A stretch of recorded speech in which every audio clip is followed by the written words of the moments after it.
యోహాను సువార్త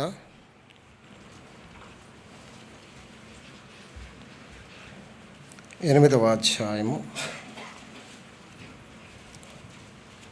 యోహాను సువార్త 8వ అధ్యాయము చిన్న మాటను మనం చూసుకుందాం. 39వ వచనం అందరం కలిపి చదువుకుందాం. 39 చదవండి. అందుకు వారు ఆయనతో, మా తండ్రి అబ్రహాం అనిరి. యేసు, మీరు అబ్రహాము పిల్లలైతే అబ్రహాము చేసిన క్రియలు చేతురు. ఆదికాండము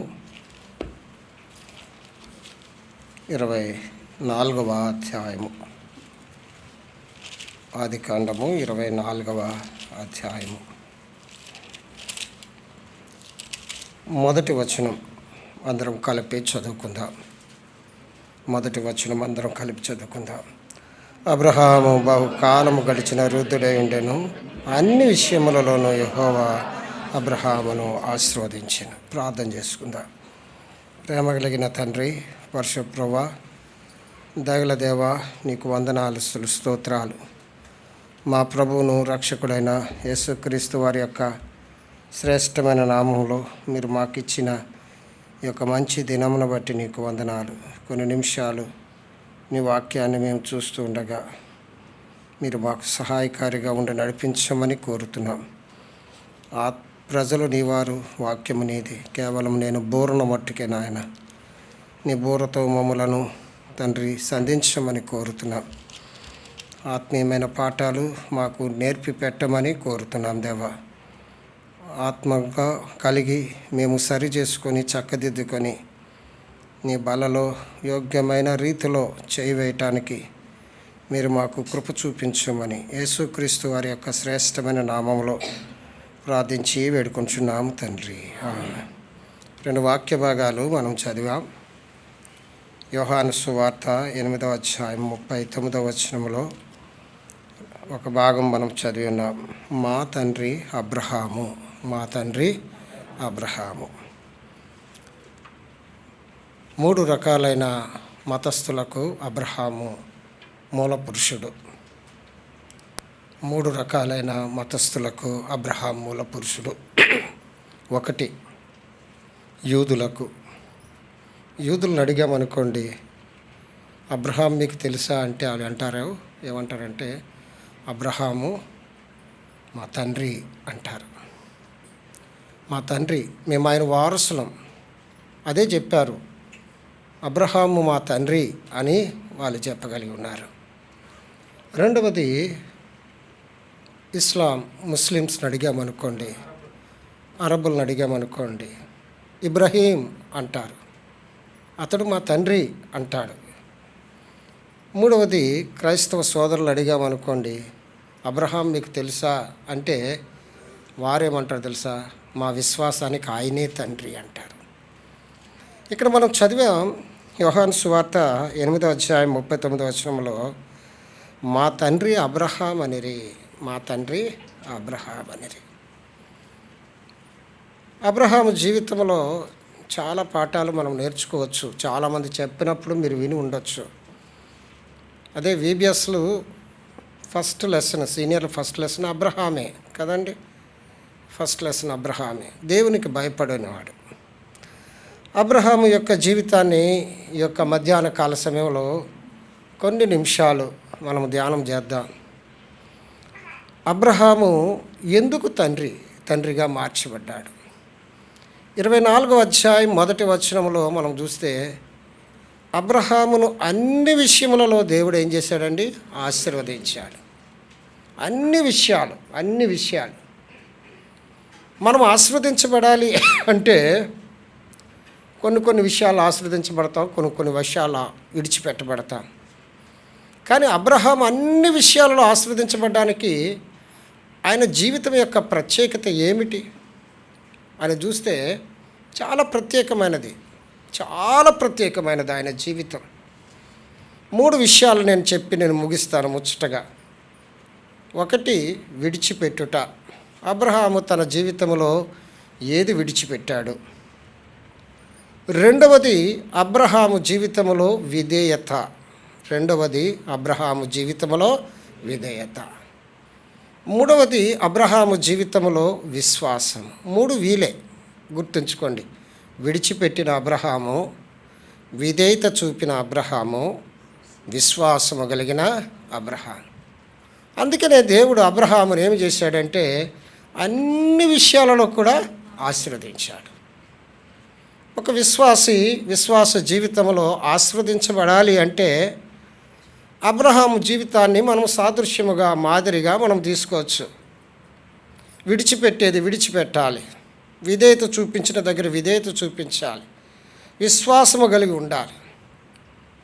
అబ్రహాము బహుకాలము గడిచిన వృద్ధుడు, కానీ దేవుడు ఆయన అన్ని విషయాలలో ఏం చేశాడు? ఆశీర్వదించాడు.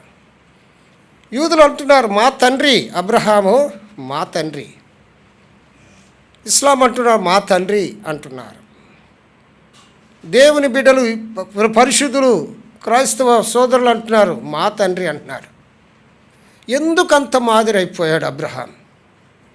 12వ అధ్యాయము ఒక మాట మొదటి చదవమ్మా. నీవు లేచి నీ దేశము నుండి, నీ బంధువుల యొద్ద నుండి బయలుదేరి వెళ్ళము. చాలండి. విడిచిపెట్టాడు. ఏమేమి విడిచిపెట్టాడు? దేశమును, బంధువులను, తండ్రి ఇంటిని విడిచిపెట్టాడు. విడిచిపెట్టేది మనం విడిచిపెట్టాలి, విడిచిపెట్టకూడదు మనం విడిచిపెట్టకూడదు. ఒక విశ్వాసి ఏం విడిచిపెట్టాలి? అబ్రహాము దేశమును విడిచిపెట్టాడు, బంధువులను విడిచిపెట్టాడు, తండ్రి ఇంటిని కూడా విడిచిపెట్టాడు. విడిచిపెట్టడం అంతా సామాన్యమైన విషయం కాదు. ఒక ప్రదేశం నుండి మరొక ప్రదేశానికి వెళ్ళినప్పుడు ఇవన్నీ మనకు గుర్తొస్తుంటాయి, ఇక్కడవన్నీ గుర్తొస్తుంటాయి. కానీ అబ్రహాము విడిచిపెట్టేశాడు దేవుని మాటకు లోబడి. కల్దీల దేశంలో ఊరను ప్రాంతంలో బొమ్మలు అమ్ముకునేవాడు అనుకున్నాడు ఆ బొమ్మలే నాకు ఏమవుతుందండి, అవే దేవుళ్ళు అనుకున్నాడు. ఆ బొమ్మ ఏదైనా బొమ్మ ఒక రాత్రి నాతో మాట్లాడుతుంది అనుకున్నాడు. ఏ బొమ్మ కూడా మాట్లాడలేదు. తన దగ్గర తన ఇంటిలో ఉన్న ఏ బొమ్మ కూడా మాట్లాడలేదు. ఒకేసారి ఒక స్వరం విన్నాడు అబ్రహాము. ఏ బొమ్మ మాట్లాడుతుందా అని చూశాడు. అది ఏ బొమ్మ మాట్లాడలేదు. పైనుండి వస్తుంది ఆ స్వరం. క్రిందకు చూశాడు అబ్రహాము. ఈ బొమ్మ ఈ బొమ్మ ఈ బొమ్మ అని చూశాడు. ఏ బొమ్మ మాట్లాడలేదు. పైకి చూశాడు. అబ్రహామా, నేను నీకు చూపించు దేశమునకు నువ్వు వెళ్ళిపో. నువ్వు విడిచిపెట్టవలసినవి కొన్ని ఉన్నాయి. ఏంటో తెలుసా? దేశము, బంధువులు, తండ్రి. ఇక్కడ కాదు నేను నిన్ను ఆశీర్వదించేది. ఒక విశ్వాసి ఏం విడిచిపెట్టాలి? యోబు గ్రంథం 36వ అధ్యాయం 10వ వచనం చదువుతారా? యోబు గ్రంథం 36వ అధ్యాయం 10వ వచనం. ఉపదేశమును వినుటకై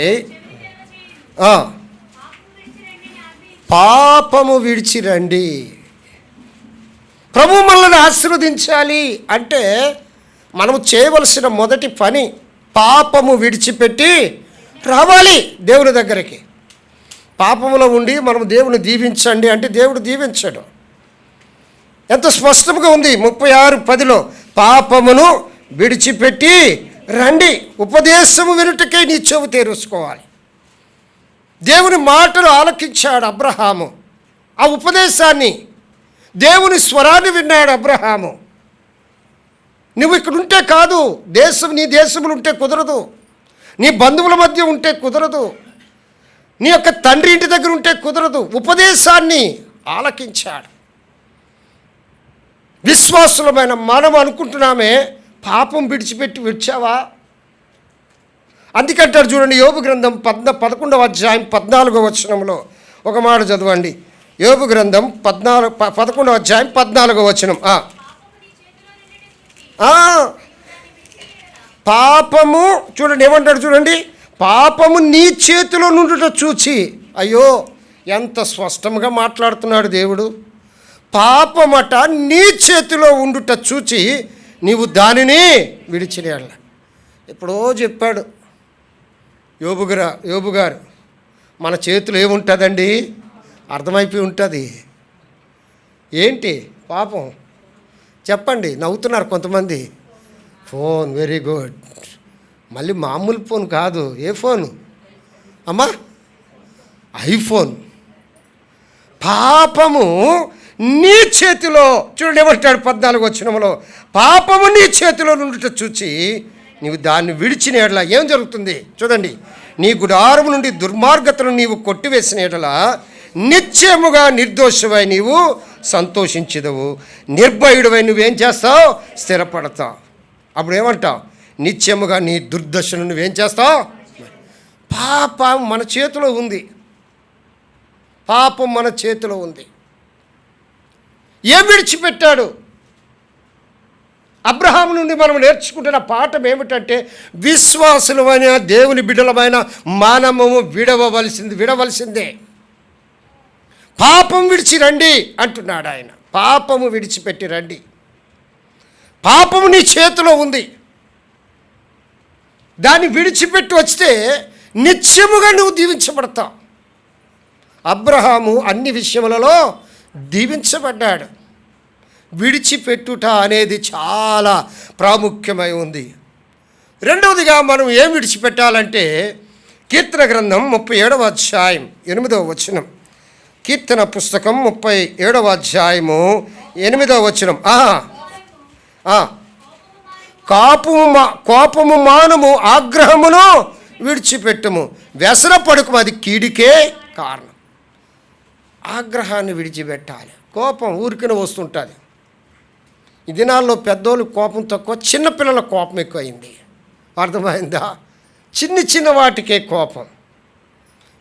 కోపపడుడు కానీ పాపము చేయకుడి అంటున్నాడు. అది న్యాయ సంబంధం ఉండాలి. ఆ కోపం ఉదయము కోపడ్డానుకో, సాయంకాలము నీ గృహంలో నువ్వేమైపోవాలి? సమాధానపడిపోవాలి.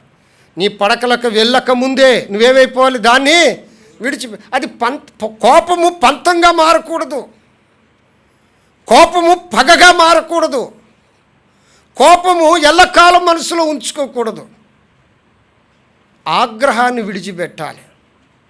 చాలాసార్లు చాలామంది భార్యాభర్తలు ఏం చేస్తారు?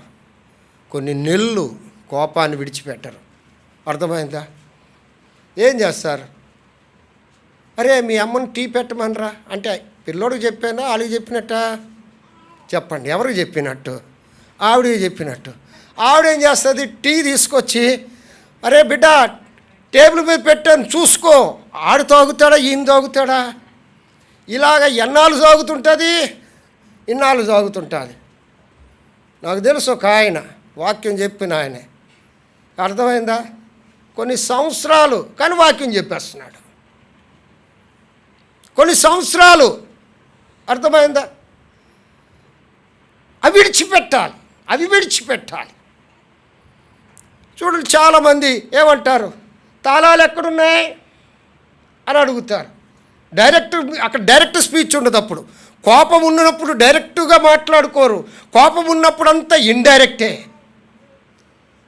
పిల్లోడి మీదో, పిల్ల మీదో, పేపరోడి మీదో, పాలోడి మీదో వంకబెట్టి మాట్లాడుతుంటారు. అది విశ్వాసులకు తగినది కాదు. సర్వసాధారణం. చిన్న మాటలు అనుకోవడం సర్వసాధారణం, కానీ సరి చేసుకోవడం అంతకన్నా ప్రాముఖ్యం. మాట, చిన్న మాట వస్తుంది కుటుంబం అన్నాక, కానీ సరి చేసుకుంటాం చాలా దేవుడు హర్షించేవాడు ఉన్నాడు. అది విడిచిపెట్టాడు అబ్రహాం. చూడండి, సామెతల గ్రంథం 3వ అధ్యాయం 7వ వచనం. నా సమయం పరిగెడుతుంది. 3వ అధ్యాయం 7వ వచనం. ఇది చూడండి, నేను జ్ఞానిని కదా నువ్వు అనుకొనవద్దు, యెహోవా యందు భయభక్తులు కలిగి చెడుతనాన్ని విడిచిపెట్టాలి. ఏం విడిచిపెట్టాలండి? చెడుతనమును. యోసేపు చెడుతనాన్ని అసహించుకున్నాడు కదండి 17వ అధ్యాయంలో. చెడుతనాన్ని అసహించుకున్నాడు. అదే 37వ అధ్యాయం ఆది కాండములో 37వ అధ్యాయంలో చెడుతనాన్ని విసర్జించాడు. చూడండి, అక్కడ అంటాడు, చూడండి ఏమంటాడు తెలుసా? అప్పుడు నీ త్రోవలు ఏమవుతున్నాయి? సరళమవుతుంది. నువ్వు జ్ఞానిని అనుకోవద్దు. నీ దేహమునకు ఆరోగ్యము కలుగుతుంది. చెడుతనాన్ని విడిచిపెడితే నీ దేహానికి ఏం కలుగుతుంది? ఆరోగ్యానికి చక్కని మందు ఏమిటి, మెడిసిన్ ఏమిటి, సూత్రం ఏమిటి అంటే చెడుతనాన్ని విడిచిపెట్టడం. చాలామందికి ఒక్కోసారి నాకు బాధ అనిపిస్తుంటుంది, ఎంత చెప్పినా ఏం చేస్తారంటే దేవునిని వెంబడించరు వారు.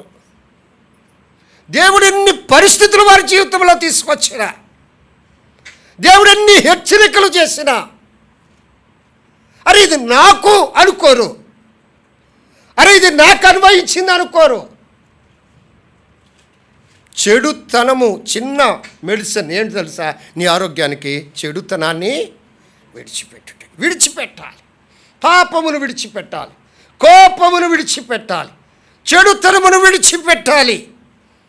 చూడండి అదే అధ్యాయం 3 చూడండి, అదే సామెతల గ్రంథం 17వ అధ్యాయం 14వ వచనం చదవండి. 17:14 కలహారంభము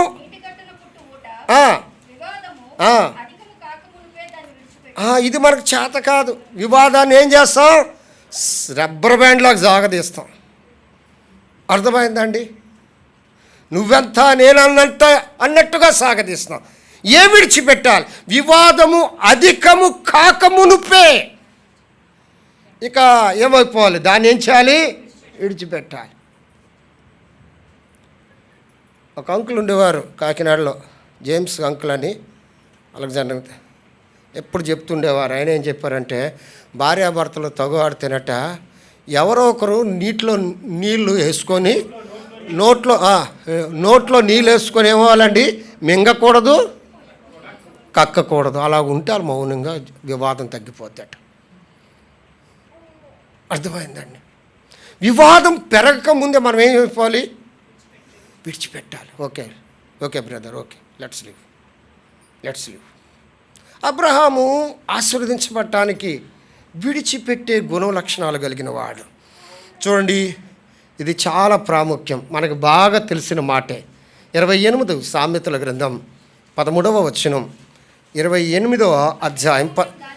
అతిక్రమములను దాచిపెట్టువాడు వర్ధిల్లడు, వాటిని ఒప్పుకొని విడిచిపెట్టాలి. అనేక సార్లు ప్రార్థనలు ఈ మాట మనం మాట్లాడుతూ వస్తుంటాం. అనేక దైవజనులు చెప్పినప్పుడు మనం వింటూ ఉంటాం. ఏం చేస్తారంటే ఒప్పుకొని ఏమి చేయాలండి? విడిచిపెట్టాలి. ఒప్పుకుంటే అర్థం ఏంటి? అర్థం ఏంటండి? గ్రీక్ భాషలో ఒప్పుకొనుట అనే దానికి ఒమోలగాయిస్ అంటారు. ఒమోలగాయిస్ అంటే దాని అర్థం ఏంటో తెలుసా? ఎంత తీవ్రమైందో తెలుసా? దొంగోడిని పట్టుకున్నారు అనుకోండి, ఒక దొంగోడిని పోలీసులు పట్టుకున్నారు. మొదట ఆడు ఒప్పుకుంటాడా? అస్సలు పర్ఫెక్ట్ నీతిమంతుడిలా కనబడతాడు. 2 తగిలించారనుకోండి, ఒప్పుకుంటాడా? అప్పుడు ఒప్పుకోడు. కొద్దిగా గట్టిగా తగిలిన తర్వాత ఏమవుతాడు? ఒప్పుకుంటాడు. ఒరే నువ్వు దొంగవరా అంటే ఎవరు ఒప్పుకోడు. అసలు హోమోలొగైస్ అనే మాటకు అర్థమేంటో తెలుసా? నీ మనస్సాక్షి గద్దించినప్పుడే నువ్వు ఒకరు చెప్పకుండా ఒప్పుకోవడం అసలు అది నిజమైన ఒప్పుకోను. ఇప్పుడు ఉదాహరణకు ఉంది, నువ్వు తప్పు చేసావని నేను 10 సార్లు హెచ్చరించినప్పుడు అతడు ఒప్పుకోవడం కాదు. 2 తగలనిచ్చి దొంగోడి చేత ఒప్పించడం ఒప్పుకోలు కాదు. అతడు మనస్సాక్షి ఉందే, లోపల అతడు చేసిన తప్పు నేరారోపణ చేస్తుందే, అతడు చేసిన అపరాధ భావం ఉందే, ఎవరు చెప్పకముందు, ఎవరు వేలెత్తి చూపకముందు ఒప్పుకోవడం. దేవుడు నిన్ను హెచ్చరించకముందే నీ మనస్సాక్షి నుండి వచ్చే ఆ ఒప్పుకోలే నిజమైన ఒప్పుకోలు. ఈ ఒప్పుకోలు అటువంటిది. అంటే నువ్వు పాపివి అనే దానికన్నా నేను పాపినని గుర్తించి ఒప్పుకోవడమే చాలా ప్రాముఖ్యమైనది. నీ మనస్సాక్షికి తెలుసు నువ్వు చేసిన తప్పు నీ మనస్సాక్షి తెలుసు. అది ఎవరో చెప్పకముందే దేవుడి దగ్గర సరి చేసుకోవడమే హోమోలోగైస్ అంటారు. అందుకనే అంటాడు కదా, 1 యోహాను 1:9 అంటాడు, మన పాపములను మనము ఒప్పుకునేలా ఆయన నమ్మదగినవాడు, నీతిమంతుడు కనుక ఆయన మన పాపములు ఏం చేస్తాడు, క్షమించి సమస్త దుర్నీతులను మళ్ళీ ఏం చేస్తాడు, పవిత్రులు. అది ఒప్పుకోవడం. మనస్సాక్షికి పని చెప్పాలి, మనుషులకు కాదు. మనస్సాక్షికి పని చెప్పినప్పుడు నువ్వు సరిగ్గా నువ్వు జీవించగలవు. మనస్సాక్షి మొండు బారిపోతే ఏం చేస్తావు, మామూలే అనుకుంటా. నేరారోపణ చేసినప్పుడు ఒప్పుకోవాలి, దోషారోపణ చేసినప్పుడు ఒప్పుకోవాలి, మనస్సాక్షి గద్దించినప్పుడు ఒప్పుకోవాలి.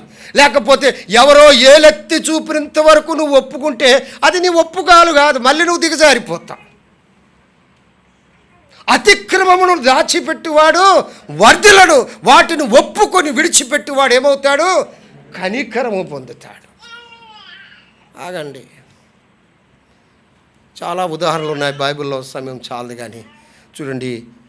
పేతురు చేపలు పడతాడు కదండి, ఆ రాత్రంతా చేపలు దొరికాయా? ప్రభు మాట విన్నాడు, కుడివైపున వల వేశాడు, చాలా చేపలు పడ్డాయి, వలంతా పిగిలిపోయింది. అప్పుడు ఏమన్నాడు, ఎవరైనా చెప్పారా? పేతురికి ఎవరైనా చెప్పారా? ప్రభువా నేను పాపాత్ముని అన్నాడు. ప్రభువా గొప్ప చేపలు పడ్డాయి అనలేదు. ఆయన చేసిన కార్యాన్ని చూసి పేతురికి మనస్సాక్షి ఏమైందండి, అయ్యో ఇంత పరిశుద్ధుడి దగ్గర నేను నిలబడ్డామా? ఆ భయం ఉంటే నీ యొక్క అబ్రహాం ఆశ్రదించబడినట్లు ఆశ్రయించబడతావు. నీ మనస్సాక్షి తెలుసు, నువ్వు చేసింది నీ మనస్సాక్షి తెలుసు. నువ్వు చేసింది దోషారోపణ చేయబడుతుంది, అపరాధ భావము నీలో ఉంది. అది ఒప్పుకోవడం అంటే. కానీ ప్రభు అన్నాడు, నువ్వు ప్రభు అని ఏమనాలండి, పేతుర్ని ఏమనాలి? మన VBS లాస్ట్లో కూడా చూశారు కదా, ప్రభు ఏమనాలి, వెంటనే ఏమనాలి, పేతురు ఏమనుకున్నావు, నువ్వు పాపాత్ముడు కాబట్టి నీకు చేపలు పడలేదయ్యా అనలేదు, ఏమనలేదు. కానీ ఈయనేమని గుర్తించాడు, నేను పాపాత్ముడిని గుర్తించాడు. అందుకే నీకు చేపలు పడలేదు, ఇది నేను పరిశుద్ధుడు కాబట్టి నీకు చేపలు ఇచ్చాను అని కూడా అనలేదు. ఏమన్నాడు, అది ఒప్పుకోలు. ఇంకొక ఆయన ఉన్నాడు, ఆయన పేరు యెషయా, 6వ అధ్యాయం ఉదయం కూడా చదువుకున్నాం. ఆయన ఏమంటాడు, ఆ దర్శనాన్ని చూచి ఏమంటాడు, అయ్యో నేను అపవిత్రమైన పెదవులు గల.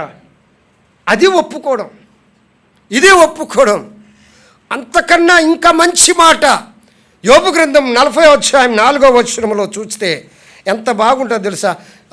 యోబు 1 నుండి 37 అధ్యాయాలు యోబు విషయంలో గొప్ప సాక్ష్యం ఉంటుంది. మొదటి అధ్యాయంలో నేను ఇవన్నీ చదవద్దు. మొదటి అధ్యాయంలో ఆయన నీతిమంతుడు, యథార్థవంతుడు కదండి, ఆయన ఎన్నో గుణలక్షణాలు. కానీ 37వ అధ్యాయం వరకు ఆయన యొక్క ఆయనను గొప్పగా వర్ణించబడతాది యోబు గురించి. 38, 39 అధ్యాయంలో ఆయన గొప్ప దర్శనాన్ని పొందిన తర్వాత ఏమంటాడో తెలుసా? ఇంత భక్తుడైన వాడు, ఇంత యథార్థవంతుడు, ఇంత నీతిమంతుడు ఏమంటాడో తెలుసా? 40వ అధ్యాయం 4వ వచనం యోబు పుస్తకం. చిత్తగించుము ఏమన్నాడండి? మనం ఏమంటుంటాం? చిన్న ఆధిక్యత మనం ఏమంటాం? నేను యోగ్యుడను అంటాం. చూడండి, చిత్తగించుము నేనేమన్నాడు? ఆ పరలోక దర్శనము ప్రభు దర్శించినప్పుడు యోబు చెప్తున్నాడు, యోబు గురించి దేవుడే సాక్ష్యం ఇచ్చాడు. కానీ ఇంకేమంటున్నాడు ఇతడు? ఎంత తగ్గిపోయాడు? చదవండి 44వ వచనం. చిత్తగించుము నేను నీచుడను, నేను నీకేమని ప్రత్యుత్తరం ఇచ్చేదనయ్యా, నేను నీచుడను అంటున్నాడు. దేవుడైతే యథార్థవంతుడు, న్యాయవంతుడు, యెహోవా యందు భయభక్తులు వాడు, ఇన్న ఉన్నవాడు.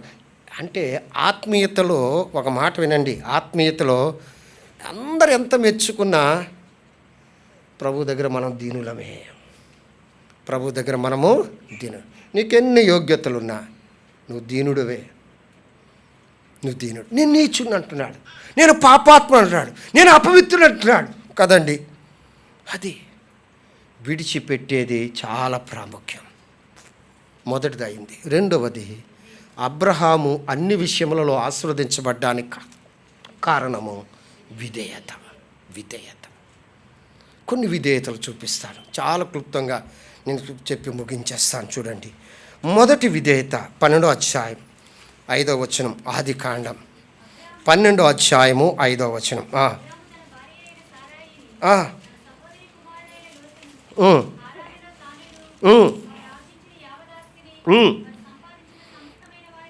తీసుకొని కనాను దేశమునకు వెళ్ళుటకు బయలుదేరి కనాను దేశమునకు వెళ్ళి, అప్పుడున్న పరిస్థితులు అవన్నీ విడిచిపెట్టి దేవుని పిలుపునకు అబ్రహాం ఏం చేశాడంటే విధేయత చూపి. చాలా కష్టతరమైన విధేయత కదండి, డిఫికల్ట్. ఒక మాట చెప్పాలంటే ఈ విధేయతనేమో అసాధారణమైన విధేయత, సామాన్యమైన విధేయత కాదు.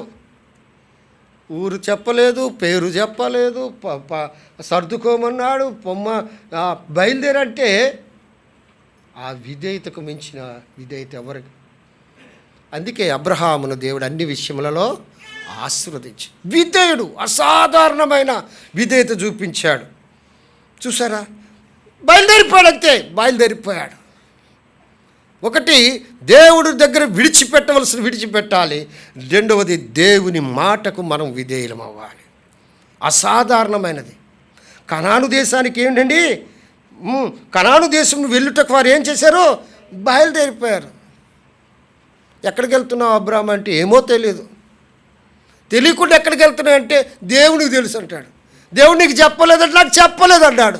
చెప్పకపోతే ఎక్కడికయ్యా పోతున్నావు అంటే ఆయన నడిపిస్తున్నాను, నేను పోతున్నాను, కనాను దేశానికి పోతున్నాను. విధేయత విజయాన్ని తీసుకొస్తుంది. విధేయత ఏం తీసుకొస్తుంది, విజయాన్ని తీసుకొస్తుంది. విధేయత అనేది నీ జీవితంలో విప్లవాత్మకమైన మార్పును తీసుకొచ్చేదిగా ఉంటుంది. చూడండి, 13వ అధ్యాయం 17వ వచనం, ఇంకో దగ్గర విధేయత చూపిస్తున్నాడు. 13:17 నీవు లేచి ఈ దేశం యొక్క పొడుగును వెడల్పును దానిలో సంచరించము, అది నీకు ఇచ్చేది నేను అబ్రహాముతో చెప్పాను. ప్రభువా, ఇదేంటి బయలుదేరొచ్చావు?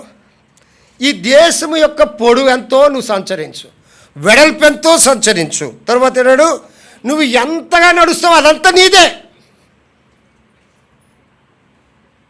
ప్రభుత్వం వారు ఒక పథకం పెట్టారనుకోండి, ప్రభుత్వం వారు ఈ స్థలం మీదే, ఈ పథకం పేరు ఏం పేరండి, ఈ స్థలం మీదే. మీరు ఎన్ని అడుగులు ఎంత పరిగెట్టి ఎంత దూరం మీరు అలసిపోయినా, మీరు ఎక్కడైనా కూర్చుడిపోతే ఆ స్థలం మీద కాదని అనుకోండి, ఏం చేస్తాడు, ప్రాణం పోయినడు పరిగెడుతూనే ఉంటాడు. అక్కడ చచ్చిపోయడానికని ఇష్టపడతాడు. కానీ ప్రభు ఎటువంటి పథకం పెట్టాడు చూడండి, నువ్వు ఎంత దూరం నడుస్తావో చూడండి. అక్కడ అంటాడు, ఎంత మంచి మాట అంటున్నాడు చూడండి. ఏం చెప్తున్నాడు అండి, నీవు లేచి ఈ దేశం యొక్క పొడుగును వెడల్పును దానిలో సంచరించు, అదంతా నీదే. నువ్వు అడుగు పెట్టిన స్థలమంతా నీదే. వెంటనే అతడు ఏం చేశాడు, బలిపీఠము కట్టి ఆయన సంచరించాడు. ఎటువంటి విధేయత అంటే అధైర్యపడలేదు ఈ విధేయత చూపించడానికే. ప్రభా, ఎక్కడ నడుస్తాను ప్రభా, అప్పటికే 75 సంవత్సరాలు పైబడి ఉంది, ఎక్కడ నడుస్తాను ప్రభా అంటే. ఉదాహరణకి నాకు అనిపిస్తుంది, ఒకవేళ ప్రభుత్వం వారు ఇలాంటి పథకాలే పెడితే ఏం చేస్తారండి, వెళ్ళడం సంగతి దేవుడు ఎంచండి, ఎల్లుండి లాగుతుంటారు. అది చూసారా, వెల్లోళ్ళు లాగుతుంటారు. ప్రభు ఎటువంటి పరీక్ష పెట్టంటే, నువ్వు సంచరించు, ఇదంతా నీదే అన్నాడు. అధైర్యపడని విధేయత, అసాధారణమైన విధేయత చూపించాడు. అధైర్యపడని విధేయత చూపించాడు. చూడండి, ఇంకో మాట చూద్దాం. 17వ అధ్యాయం ఆదికాండం 17వ అధ్యాయం 13వ వచనం.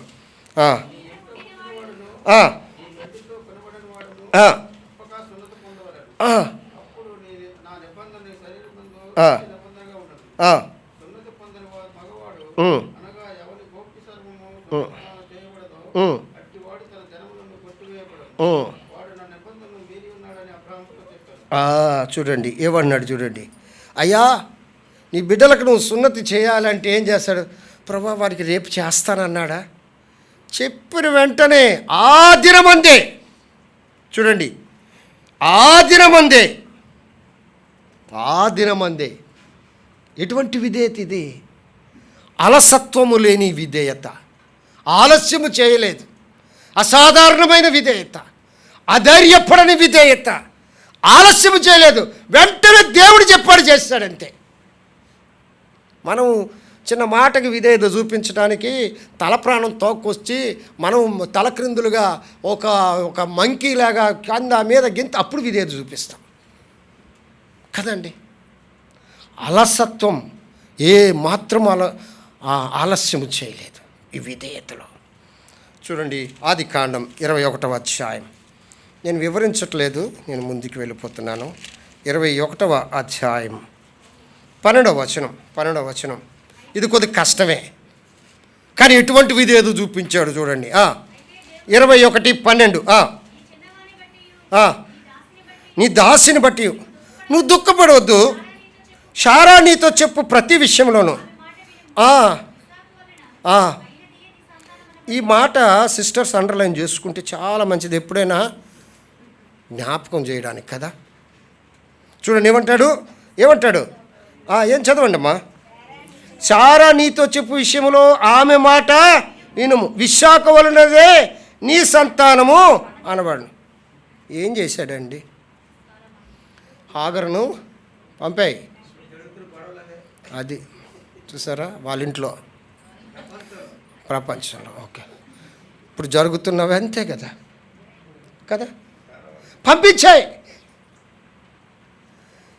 ఓన్లే ఏదో అయిపోయింది, కొన్నాళ్ళు కాపురం చేశాడు హాగరుతోని, ఒక బిడ్డ కూడా ఉన్నాడు. ఏం చెప్పాలి, శారాత్ ఏం చెప్పాలండి? కొద్దిగా అడ్జస్ట్ అవ్వమ్మా, అంత నీదే. చిన్న గుడిసేసి ఆ గుడిసెలో పెట్టేస్తా, లేదా చిన్న గుడారం వేసి చిన్న టెంట్ వేసి అందులో పెడతానులే అనలేదు.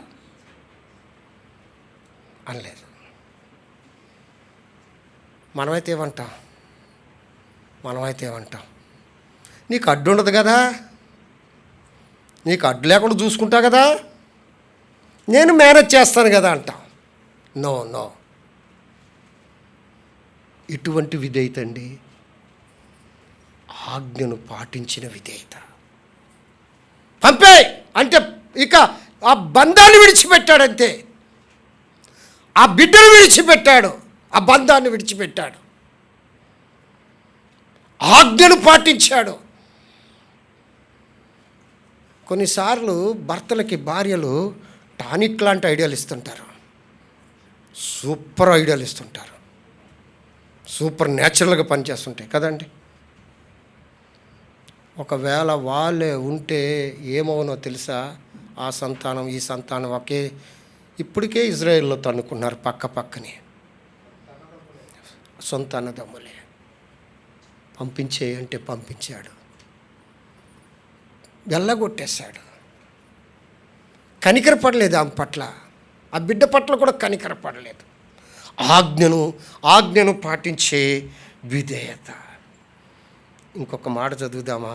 ఈ విధేయత ఇంకా సూపర్, ఇంకా పవర్ఫుల్. ఈ విధేయత 22వ అధ్యాయం, ఆదికాండం 22వ అధ్యాయం 9వ వచనం.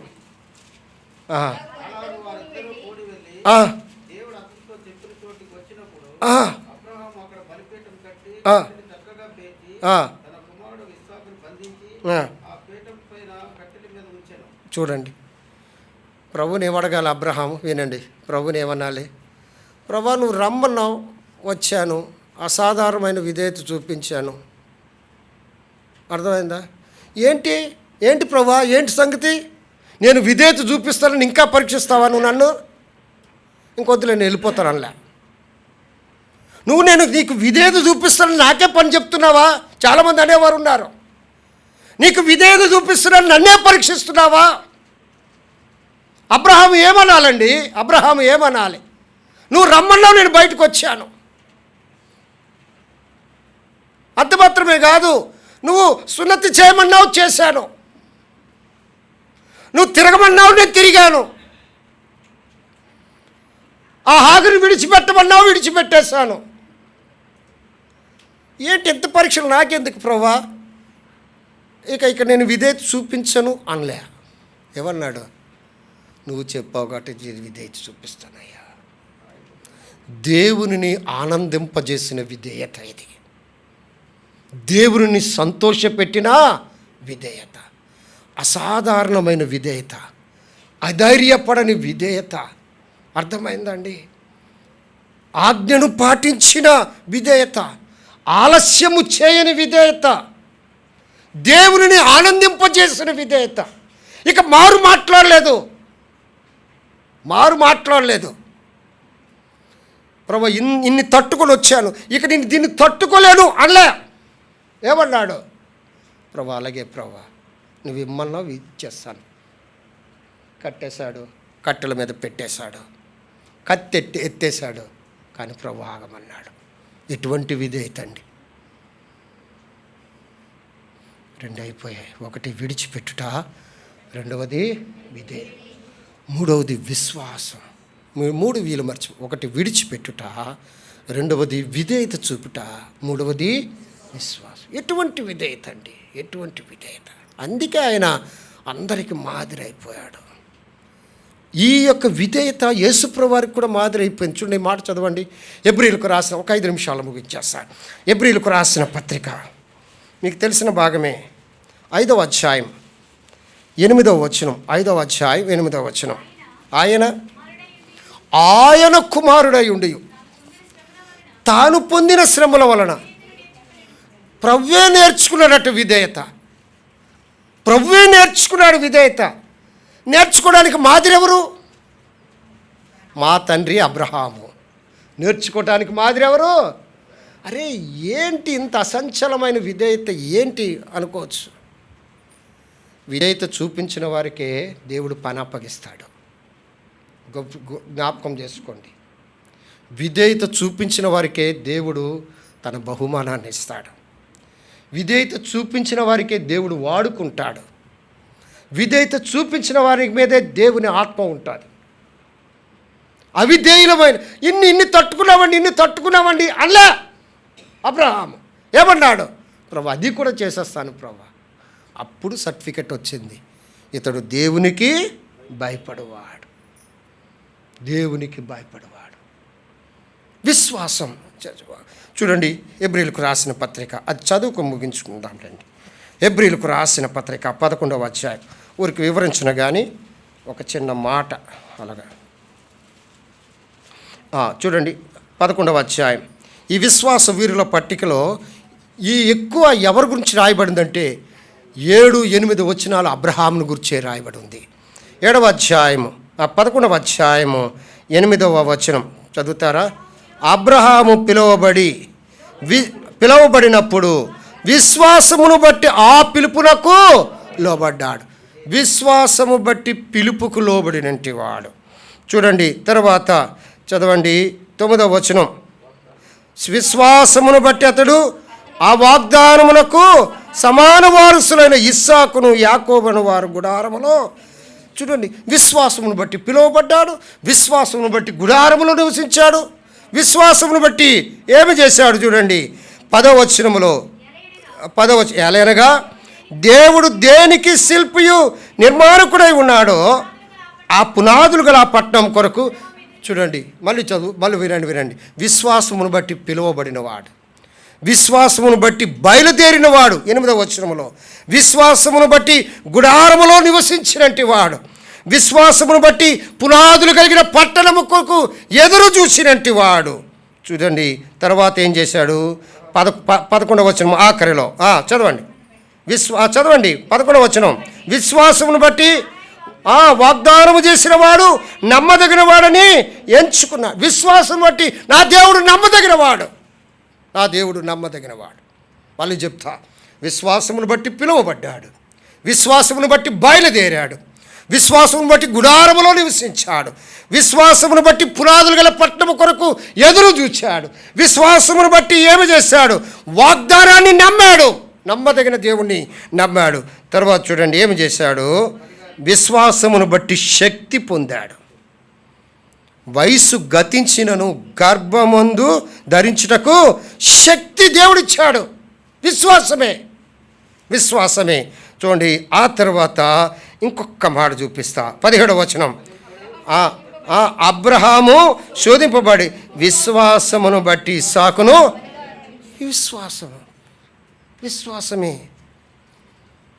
విశ్వాసమును బట్టి బలర్పించ చంపేస్తానన్నాడు అంతే. ఆయన విశ్వాసమును బట్టి 3 విషయాలు నేర్చుకున్నారు: విడిచిపెట్టుట, విధేయత చూపుట, విశ్వాసమును బట్టి పిలువబడ్డాడు, విశ్వాసమును బట్టి బయలుదేరాడు, విశ్వాసమును బట్టి గుడారములలో నివసించాడు, విశ్వాసమును బట్టి ఎదురు చూచాడు, విశ్వాసమును బట్టి శక్తి పొందుకున్నాడు, విశ్వాసమును బట్టి అతడు ఏం చేశాడు? సంతానము కలిగింది. 12వ వచనములో సంతానము కలిగింది విశ్వాసమును బట్టి బలిని అర్పించడానికి. ఎలాగుంది నీ జీవితం, నా జీవితం?